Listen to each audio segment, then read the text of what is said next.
지난주 설교 제목은 익숙함 깨기인데, 야알국해도 또 이번 주 설교 제목은 익숙하면서 깨닫기입니다. 그건 도대체 목사님 어떻게 하는 겁니까? 익숙함이 좋다는 것입니까? 나쁘다는 것입니까? 그런 의아심이 들 수가 있겠습니다. 익숙함을 깨기, 익숙하면서 깨닫기. 제가 엊그제 청솔모는 매일 만나지만은 그래서 특이하게 세 마리가 아주 질주를 하다시피 난리 법석을 떠는 그 모습을 보고 여러 가지 생각이 순간적으로 이렇게 스쳐갔습니다. 세 마리니까 이게 장난치는 것 같지는 않고 뭔가 서로 시기질투해서 싸우는 건가? 장난치는 정도의 속도는 아니에요. 그러니까 거의 싸우는 정도의 속도로 청솔모는 날지 못하지 않습니까? 근데 거의 반 날다시피 아주 그냥 세 마리가 정신없이 나무와 나무 사이로 왔다 갔다 하는 거예요. 순간적으로 야, 청솔모가 날지 않는데 왜 저렇게 날듯이 저렇게 움직일까 하는 생각을 해봤더니, 그러면서 이제 나무를 보니까 나무 사이사이 가지에 자잘한 이 가지들, 그것까지도 이용을 해서 마치 날듯이 다니는 거예요. 자잘한 그 가지까지도 이용을 하고 활용을 해서 나무와 나무 사이를 마치 날듯이 그렇게 활보를 하는 것입니다. 그때 딱 떠오르는 그 장면이 그물이 떠오르는 것이죠. 예수님께서 누가복음 5장 1절부터 예수님께서 사랑하는 그 시몬을 베드로로 그렇게 부르는 과정 속에서 베드로에게 그물을 깊은 데 가서 그물을 내리라 라고 하잖아요. 깊은 데 가서 그물을 내리라. 오늘 본문 말씀 속에서는 그물을 오른편에 던지라 라고 이야기를 하고 있고, 그물을 오른편에 던지라. 맨 처음에 시몬을 만났을 때 예수님께서는 허탕을 친 사랑하는 이제 당시에는 아직 제자 사도들이 안 됐죠. 시몬에게 깊은 데로 가서 그물을 내리라 이렇게 이야기를 했습니다. 그러니까 그물이 생각이 나는 겁니다. 이렇게 복잡하게 우리가 말씀을 다 생각이 안 한다 할지라도, 야, 이렇게 마치 그물망처럼 그렇게 가지들이 이리저리 얽히설키 이렇게 이루어져 있는 모습을 잘도 이용하고 잘도 활용해서 마치 날듯이 세 마리의 청솔모가 이렇게 다니는 것을 보면서 그물이 떠오르는 것입니다. 그러면서 이 촘촘한, 지금 이렇게 청솔모들이 이렇게 날듯이 활보하는 이 촘촘한 그물이 좋을 것 같은데, 그 그물에는 피레미만 잡힐 것 같아 생각이 되는 거예요. 근데 듬성듬성 그물이 이렇게 만들어지면은 좀 보기도 별로인 것 같고 하지만은 그래도 좀 큰 고기가 잡힐 것 같고. 근데 마지막 그 자리에서 딱 생각나는 것이, 야, 우주만 하는 그물은 우주를 건져 내겠구나 하는 생각이 드는 거예요. 구멍이 막 여기저기 빵빵 뚫려서 그 어떤 것도 걸리지 않고 가는 곳마다 실패하고 가는 곳마다 낙심천만, 도대체 되는 것이 없어. 내가 가면은 되는 것이 없어 하는 사람, 다 그냥 그물망이 너무 커가지고 다 빠져나가 버리고 가는 곳마다 실패, 하는 일마다 안 되고. 참 이런 사람들은 마치 그 우주와 같은 큰 그물망으로서 마지막에 우주를 건져내겠구나 하는 생각이 드는 거예요. 그러면서 막 그냥 가슴이 쿵닥쿵닥 뛰면서, 야, 그래, 우주만한 그런 그물, 이 세상 사람들은 절대로 성공했는지 실패하는지 그 누구도 측정할 수 없고 누구도 판단할 수 없는 그러한 그물, 그러한 그릇, 참 내가 그러한 그릇이 됐으면 좋겠다, 참 우리가 그런 그릇이 됐으면 좋겠다 하는 우주를 마지막 한 건 우주를 끌어올리는 정말 열방을 구원하는 그런 그물이 되었으면 좋겠다 하는 생각이 드는 것입니다.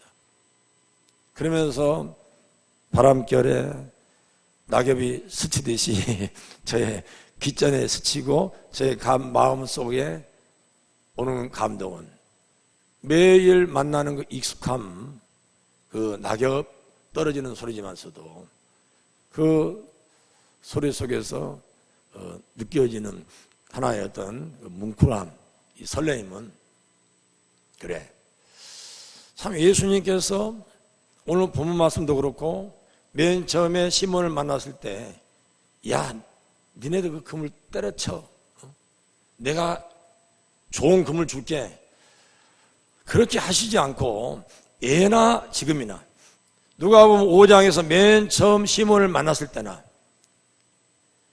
지금 요한복음 21장에 3번씩이나 예수님을 부인하고 인생의 끝자락에 놓여있는, 최소한 요한복음에서 말하는 부활하신 예수님을 벌써 2번씩이나 만났고 이번에 3번, 14절에 말씀하고 있듯이 3번째 만나는 이 순간 속에서도 실패의 흔적으로 얼룩져서 나는 고기잡이나 가야겠다라고 퉁명스럽게 외쳐대는 베드로의 그런 음성,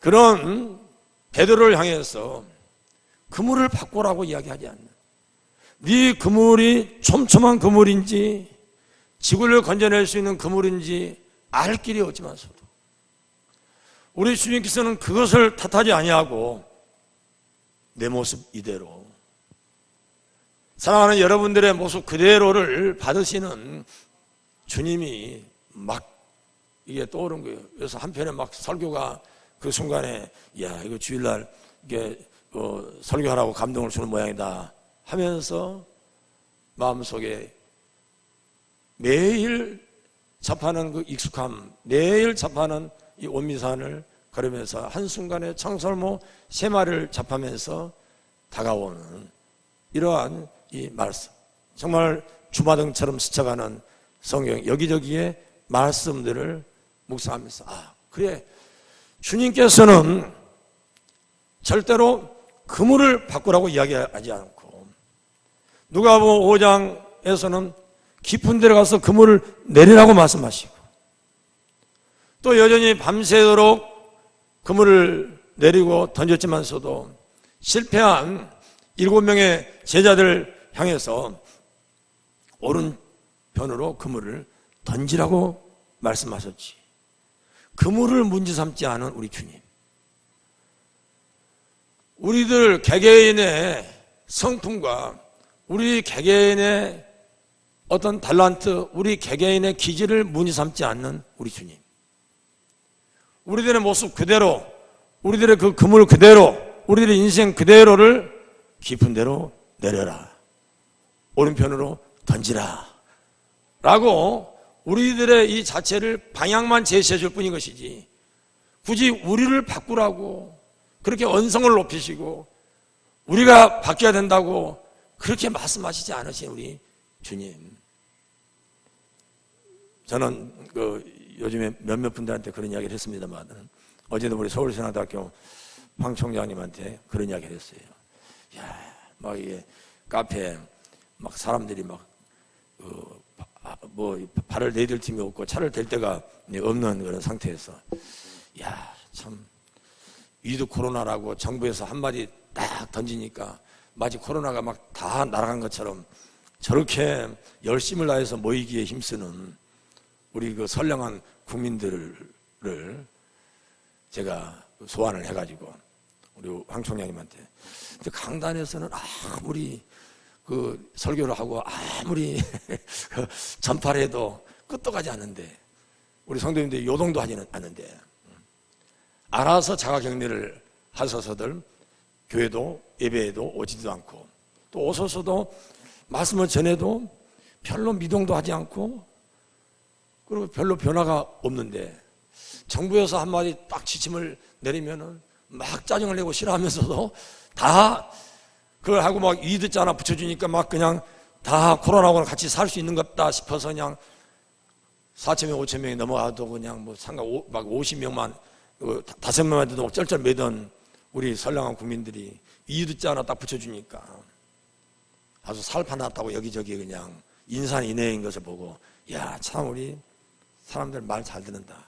근데 우리 그리스도인들이 왜 하나님 말씀을 잘 안 듣고, 왜 강단에서 선포된 말씀은 왜 아멘으로 받아들이고 수용하지 못할까? 우리는 늘 하나님과 함께하고, 임마누엘의 하나님, 함께 하시는 하나님인데, 우리가 먼저 함께 하시는 하나님을 주창했는데, 투게더, 이드, 우리들이 먼저 임마누엘 하나님, 함께 하나님을 우리들은 경외하고 섬기고 예배하고 있는데, 왜 우리는 이렇게 별로 이렇게 변화가 없을까? 우리 기독교의 힘이, 강단의 능력이 정부에서 어떤 발표보다도 더 못한단 말인가 하고, 요즘에 저는 그것 때문에 제일 씁쓸해한 거예요. 뭐 정부에서 이러니 저러니 그거 논할 필요도 없고, 논할 이유도 없고, 논할 가치도 없고, 논할 자격도 없어. 우리들 스스로가, 그리스도인들이, 또 목회자가 어디에 말씀에 더 귀를 기울이고, 우리가 어떤 부분에 더 실천을 하고, 어떤 부분을 더 두려워하고, 어떤 부분을 더 우리들이 진실되게 믿고 있는가. 저는 그런 부분이 참 고민스러워요. 그래서 우리 교회에서, 한국 교회에서 조금만 잘못하면은 뭐 대서특필 이렇게 되는 모습 속에서, 방역 그런 부분 속에서도 우리가 정부만 탓할 것이 아니라 우리들의 현주소, 우리들의 오늘날까지 한국교회의 모습이 이렇게 너무 가벼웠던 것은 아닌가. 너무 쉽사리 우리들을 예수 믿지 않는 사람들이 생각했던 것은 아닌가.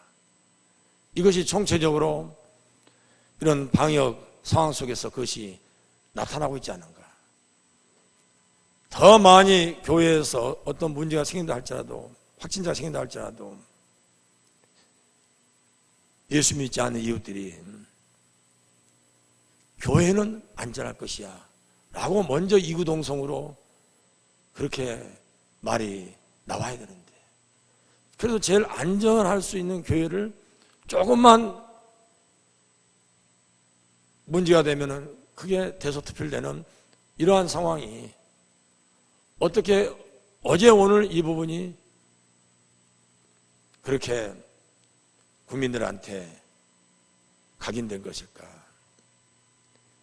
이건 의미가 오래전부터 우리가 강단을 우리가 우습게 알고 가볍게 생각하고, 하나님의 말씀을 우리들이 너무 쉽게 생각하고, 너무 의식적으로 형식적으로 그렇게 하나님의 말씀을 우리가 받아 한 귀로 듣고 한 귀로 흘린 것은 아닌가. 깨뜨려야 되는 우리의 익숙함이 되어버린 것은 아닌가.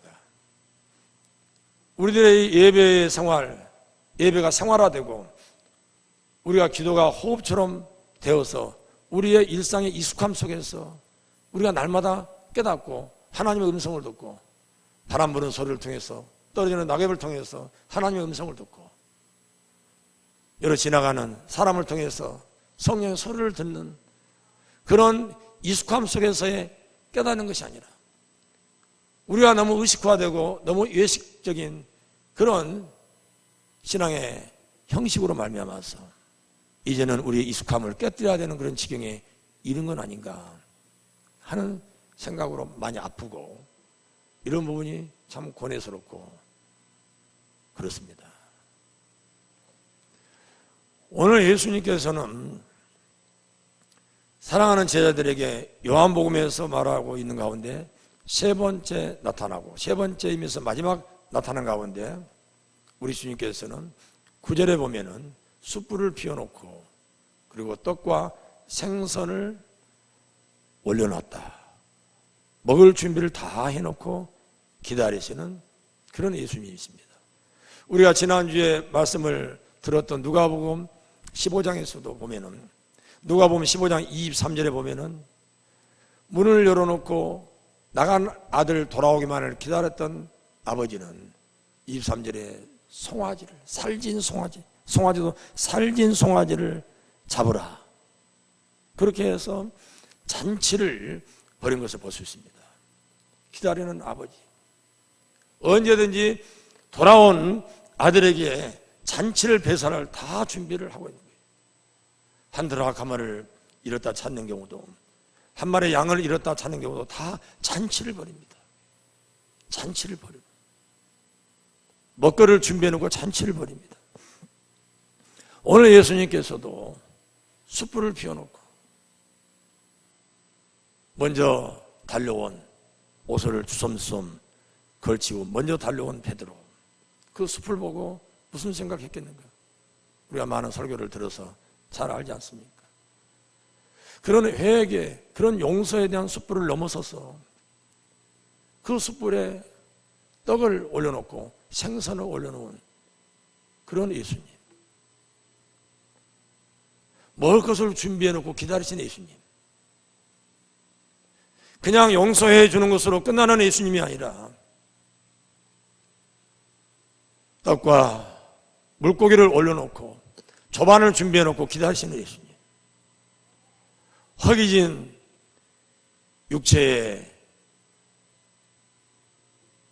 그 문제를 해결하기 위해서 요한복음 6장 11절에 친히 예수님께서 떡과 생선을 수많은 무리들에게 나눠줬던 예수님께서 마태와 마가와 누가복음에서는 제자들로 하여금, 마태복음 14장, 마가복음 6장, 누가복음 9장에서는 제자들에게 예수님께서 떡을 축사해서 주어서 제자들로 하여금 나눠주게 했지만서도 요한복음 6장 11절에서는 친히 예수님께서 떡을 나눠주셨다고 말씀하고 있습니다.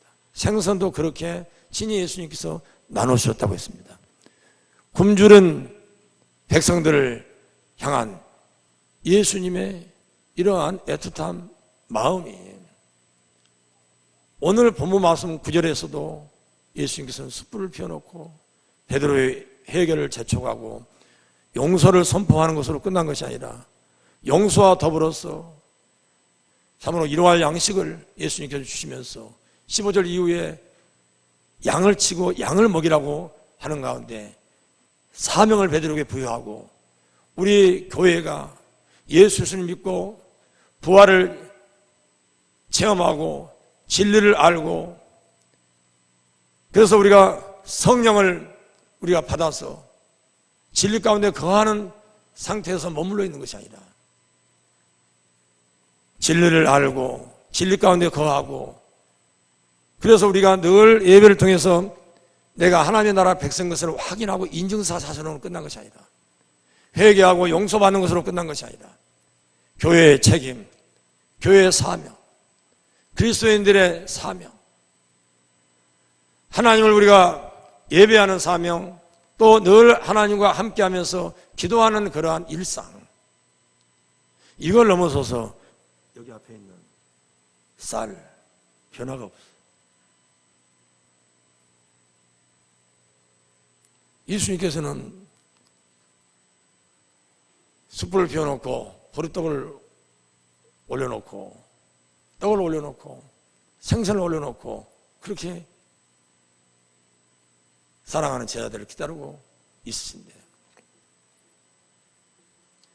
창세기 18장에도 보면은 18장 1절에서부터 보면은 여호와께서 아브라함에게 나타납니다. 그런데 세 명의 사람의 형태로 아브라함에게 나타납니다. 그때는 이제 된 낮이에요. 그래서 그냥 이 아브라함이 더위를 피해서 장막에 해서 밖으로 나와요. 그러니까 창세기 22장에 눈을 들어 이제 그런데 눈을 그래도 들기를 참 좋아하는 마무리 상술이 상수리 나무 근처에서 아브라함 눈을 들어보니까 세 명의 사람이 이렇게 왔다 갔다 하는 거예요. 그럴 때 아브라함이 세 명의 사람을 청해서 그런데 여호와예요. 여호와라고 이야기를 하고 있어요. 세 명의 이 사람을 창세기 18장 1절에서는 여호와라고 이야기하고 있어요. 여호와께서 두 이 천사와 함께 대동했고 또 이제 혹자들은 뭐 성부, 성자, 성령 삼일체 하나님으로 또 이렇게 해석을 하고 하지만은 여호와 하나님께서 아브라함에게 나타났는데 아브라함은 세 명의 사람을 보는 거예요. 그럴 때에 아브라함이 그 세 명의 사람을 강권해서 물을 떠다가 발을 씻게 하시고 4절에 5절에 보면은 아브라함이 그 떡을 좀 만들 테니까 좀 이렇게 기다리시옵소서. 6절부터 새 스아를 사라에게 주어서 떡을 만들게 하고, 그리고 그 이후에 가축을 놔둔 우리 거기 가서 종들에게 기름지고 좋은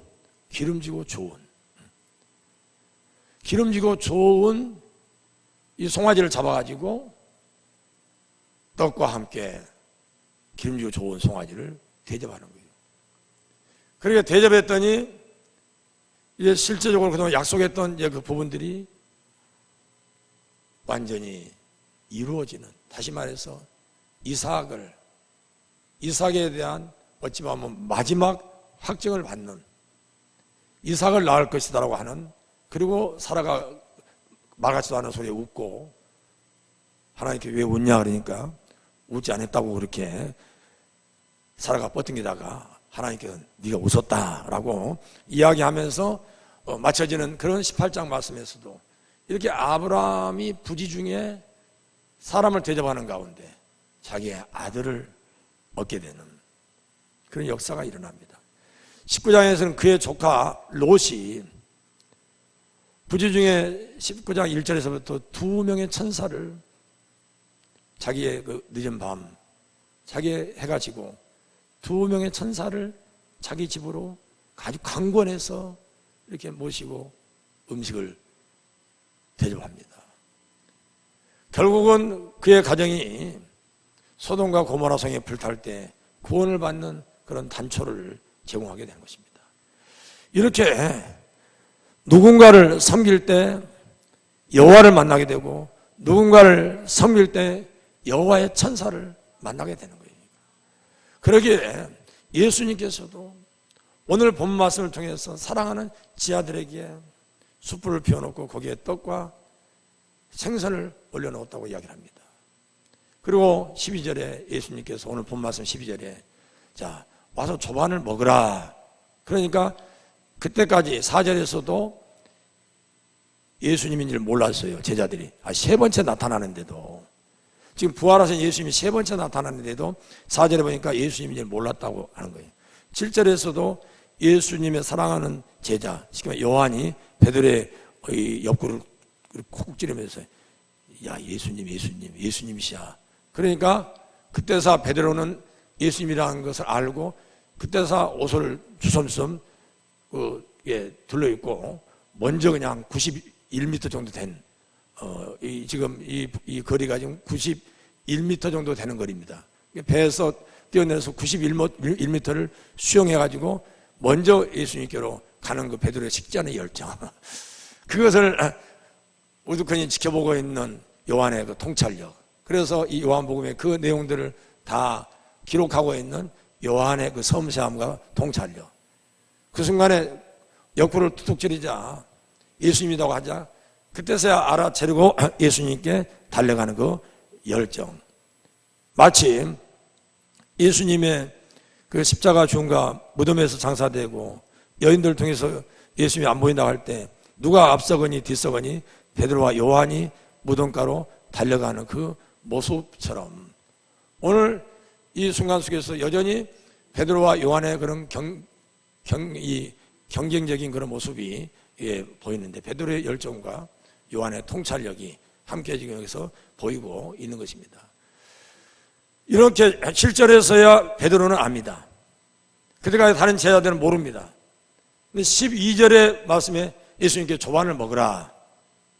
그러니까 이제 제자들이 예수님인 줄 알고 감히 누구세요 하고 묻는 사람들이 없었더라 라고 12절에 이야기를 하고 있는 것입니다.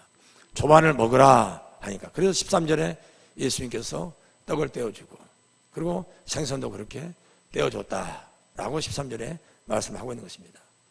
그래서 누가복음 24장 엠마오로 가는 두 제자도 예수님을 몰라보는 거예요. 부활하신 예수님을 몰라보는 거예요. 그러니까 부활하신 예수님의 그 어떤 모습이 대충 그려지잖아요. 그러니까 두 번을 봤는데도 예수님인지 몰라. 엠마로 하는 두 제자도 예수님을 몰라봐요. 그런데 누가복음 20장, 24장, 30절, 31절에 보면 30절에 보면은 예수님께서 이제 그들이 예수님이 모르고 집으로 강권을 하죠. 들어오라고. 유숙하고 가시라고. 근데 예수님께서 떡을 가지고 축사하시고 그들에게 떼어주니까 누가복음 24장 30절에 떼어주니까 그때서 그들이 눈이 밝아졌다. 눈이 밝아져서 예수님이 알았다. 31절에 예수님이 알고 찾아보니까 예수님은 어디 간데 없어졌다. 안 계시더라. 그러는 거니까.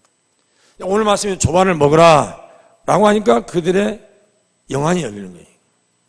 누가복음 24장 30절에서도 예수님께서 떡을 가지사 축사하시니까 그때서 엠마오로 가는 두 제자의 영안이 열려서 그들이 예수님인지를 알아보는 거예요. 그러니까 이 먹는 것과 예수님과의 이 관계성은 여러 군데서 보이는 거예요.